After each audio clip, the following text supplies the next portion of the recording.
آپ مجھے کو سامنے رکھیے، میں ایک انسان ہوں،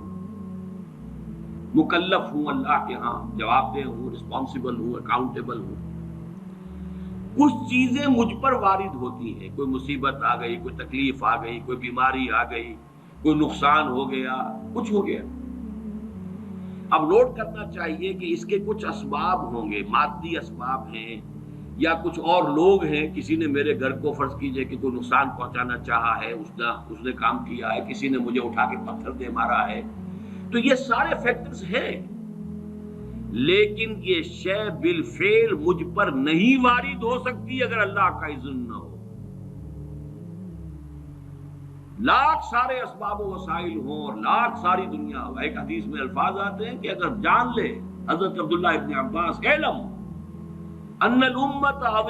لو اجتمعت، کہ اگر پوری قوم جمع ہو جائے کہ تمہیں کوئی فائدہ پہنچا دے، نہیں پہنچا سکتی مگر اس بات کا جو اللہ نے تمہارے لیے طے کر دیا، اور اگر پوری قوم مجتمع ہو جائے تمہیں کوئی نقصان پہنچا دے، نہیں پہنچا سکتی۔ تو یہ اسباب و وسائل جو مجھ پر آ رہے ہیں، ان میں جو ہے فیصلہ کنش اذن رب ہے۔ تو میں یہ بھی کہہ سکتا ہوں مجھ پر یہ اس کی لائی ہوئی مصیبت آ گئی، اور یہ بھی کہہ سکتا ہوں کہ اللہ کی طرف سے مجھ پر آیا، وہ خیر ہو یا شر ہو، والقدر خیر ہی و شر ہی۔ بھلائی کسی نے کرنی چاہیے، اس کا مجھے احسان ماننا چاہیے، اس کا مجھے شکریہ ادا کرنا چاہیے، کوئی بدلہ دے سکتا ہوں تو دینا چاہیے، یہ دنیا کا معاملہ ہوگا۔ اسی طرح کسی نے مجھے نقصان پہنچایا، میں قصاص لے سکتا ہوں، قانونی طور پر مجھے اس کا حق حاصل ہے، لیکن یہ جان لیجئے کہ یہ اچھائی یا بھلائی مجھ تک نہیں آ سکتی تھی بغیر اذن رب۔ تو اذن رب شامل ہو گیا نا، تو میں اس کو شامل کر رہا ہوں، والقدر خیر ہی و شر ہی من اللہ تعالی۔ دوسری طرف میں کچھ کام کرنا چاہتا ہوں، اچھا یا برا جو بھی ہے، یا کوئی میرا منصوبہ ہے بہت بڑا، اب اس میں ایک تو میرا ارادہ ہے جو میرے اندر سے نکلا، ہزارہا عناصر ہوں گے کہ جو اس کے اندر انوالوڈ ہوں گے، بہت سے مادی وسائل اس کے لیے درکار ہوں گے، اسباب نہ ہو جمع تو یہ کیسے کام شروع ہو سکتا ہے؟ اسباب کرے جمع، خدا ہی کا یہ کام، یہ عزم تیرا، یہ مجھے الفاظ پھر یاد آ گئے وہی اکبر الہ آبادی کے، یہ میرے دروس میں اشعار بہت آئے ہیں، اب کچھ ذہن سے اوجل ہو گئے۔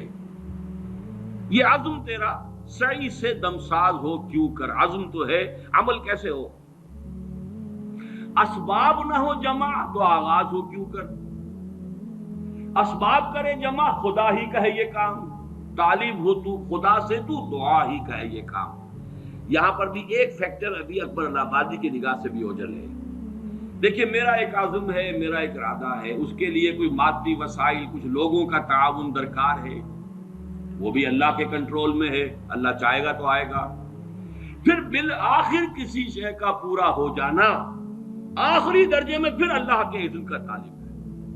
یہاں تک کہ حضور نے فرمایا کہ جو لقمہ بھی ابن آدم کی حلق سے نیچے اترتا ہے، اب وہ سارا آپ نے اس کے لیے کمائی کی، محنت کی، وہ کھانا پک گیا، آپ کی اہلیہ نے پکا لیا گھر پہ، اب یہ لقمہ اتر رہا ہے، اس وقت بھی اللہ سے اذن چاہتا ہے کہ میں اس کے حق میں غذا کا کام دوں یا زہر بن کر لڑ دوں۔ لہذا میں یہ بھی کہہ سکتا ہوں کہ یہ کام اس طرح ہو گیا، میرے کرنے سے ہو گیا، ان اسباب سے ہو گیا، ان مددگاروں کی مدد سے ہو گیا، اور یہ بھی کہہ سکتا ہوں کہ یہ کام میں نے نہیں کیا، اللہ نے کیا۔ صرف جو ہمیں تلقین کی گئی ہے وہ یہ ہے، خیر وجود میں آ جائے تو اسے اللہ کی طرف منسوب کرو۔ الحمدللہ الذی ہدانا لہذا وما کنا لنہتدی لولا ان ہدانا اللہ، قل حمد، قل شکر، قل تعریف اس اللہ کی جس نے ہمیں ہدایت عطا فرمائی، ہم ہرگز ہدایت نہ پا سکتے اگر اللہ ہمیں ہدایت نہ دے۔ غلطی ہو جائے تو اسے اپنی جانب منسوب کرو، ربنا ظلمنا انفسنا وان لم تغفر لنا وترحمنا لنکونن من الخاسرین۔ شیطنت اس کے برعکس ہے، خیر ہے تو میری، میں نے کی، اور شر ہے تو اللہ تو نے کروایا۔ فبما اغویتنی، اے اللہ تو نے جو مجھے اغوا کیا ہے، تو اب میں ثابت کر کے رہوں گا کہ یہ آدم اس اکرام و تکریم کا مستحق نہیں تھا جو تو نے اس کو عطا کر دی۔ یہ ہے شیطنت، شیطانیت، اور وہ ہے آدمیت۔ غلطی ہو، خرابی ہو، اپنی طرف منسوب کرو، اور اگر کوئی خیر ہے اللہ